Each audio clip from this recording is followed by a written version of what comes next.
Hello, and this is my Traptrix first place locals deck profile. This deck has gotten me top 3 on 3 locals I've gone to, and one of them I actually got first place. And with this, and at the locals, it was I play against like a bunch of meta relevant decks, not really any locals level decks, just decks that would really compete in the meta. Rogue at best. So let's get started. First, the basics. Triple Marmelio, Mantis. These are your starters. They search either a normal trap with one of these is full combo. Marmelio searches the whole tail or the other trap you may need, while Mantis searches is our combo, which could set your whole tail if you need it. Pudica, triple Pudica, searches your garden and is interruption on summon. Double Deanetta, it's a special from grave when normal and set a hole from grave. And double our Kampa, it summons itself. It's an extender and protects your back row.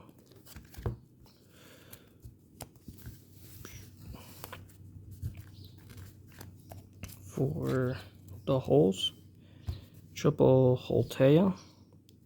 It's your shade burgundy of the deck and main combo piece. For the trap holes, I play a little bit amount of them.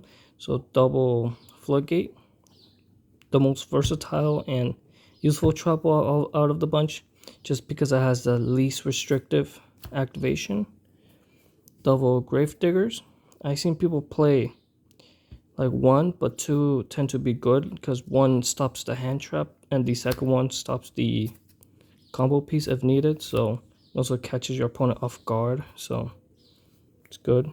For the following, I usually see people play 4 total like interactive trap holes, but I think that's just a little bit too little. So I tend to play a little bit more just for the grind game, and because it's a controlled action, you need to play a little bit more.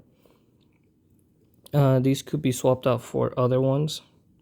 So Banishing and Bottomless are practically the same, but take care of 2 different ranges.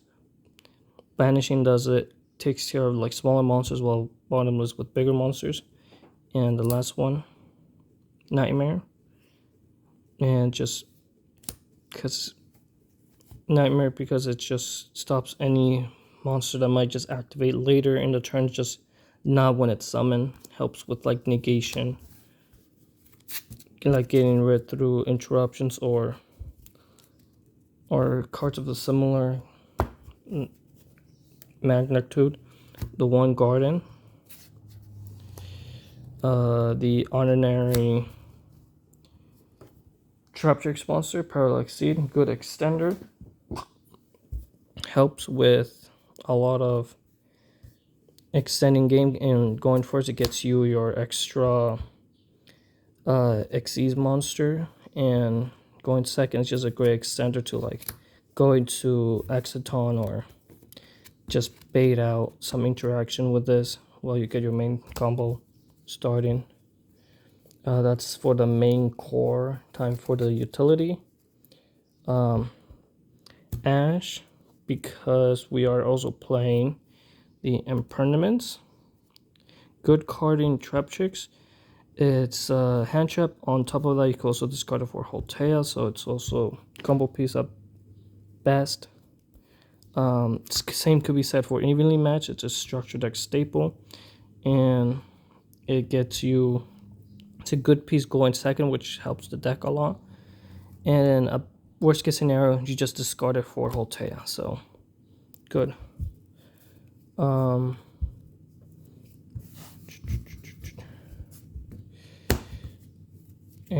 for the and one call by for any potential hand traps, and just to get anything from the graveyard out of the way. Helps with every now and then every other deck has something engraved that they want to activate, so this just being the one off just to throw in, it's good. Card and just threw in because for interesting utility, but just ended up loving at the end, was Book of Moon. It's a good card for going first and second, and then to side out for like more powerful side decks. But at the end, I ended up playing against like so many different decks that like just flipping a monster face down ended up being so good. I just ended up loving it, and I did not want to side it out. So funny enough, so that's funny. But yeah, it's a good piece for going first, and for going second as well. It helps Book of Moon like anything your opponent may have, and it's a good side out card. With that it's 40 cards, but I play 42 because floodgates. Yes, the only two good floodgates that the deck can play, which are now limited to 1. I used to have these in my side, but then Konami just limited both of these, and I just decided why not, let's just toss them into the main. Came up a little bit, but right now it seems like the meta is just single attributed, so it goes and match doesn't matter. Everything it's like a quick play, so anti-spell doesn't help a lot, only helps with like preventing lightning storm or feather duster. So time for the extra. Triple Sarah,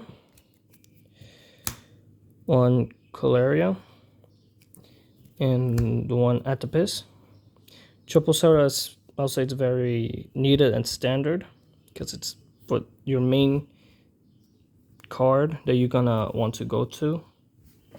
Caleria is there for the grind game, but also good to activate Parallel Exceed if you draw it on your on turn 3 or further. Well, you don't want to like link off your Sarah because you haven't used like her set or special summon effect yet. So yeah, so usually I will have like 2 monsters, and I would just link them off into. I would usually have like the 1 summon from Sarah, and plus a normal. So I would just do the normal, link into Caleria, trigger Parallel, and then I would just get more combo pieces. Atopis is just a good boss monster for the deck. Makes all you guys it gives the needed buff Traptrix needed for like to close games and all that stuff, so it's good. The XCs, I played double Rafflesia, double Pudica, double Olamore, and win a single Olamoris. Double Rafflesia because I'm playing the extra amount of Trapple, so it does come up, and for certain games when you just could make double XCs, but you locked yourself into our campus effect, it helps. So, and then double Penguilla, a little bit the same deal. Sometimes you just need to go to the second one during later turns just to search out a monster, or just for another beat stick. Alamoris is a great extender for closing games, and it helps to spam Marmalion. So good to get rid of a lot of back row. And the last utilities, Redoor, also an ordinary Traptrix because you always make it. Or it's one of your main combo pieces once you have Sarah. Baguska helps to like slow down the game. Exciton, it's a board wipe. Zeus, another board wipe, and Unicorn for removal.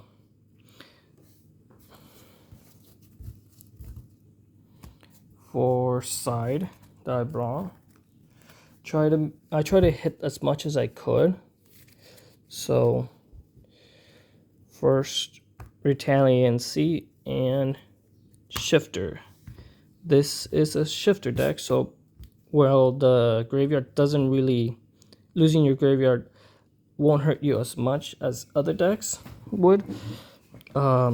Shifter, he came up like he was needed.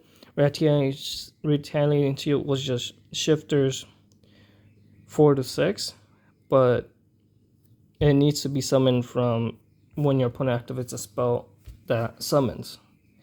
But which worked on the first few games, but then, and also I was going in with the mindset of like, oh, this could activate under through the Snake Eyes field spell, which it can't, because it's activation, not activated effects. And but it helped against Branded. It was a Runic player running around, which I was expecting to play, but fortunately did not come up.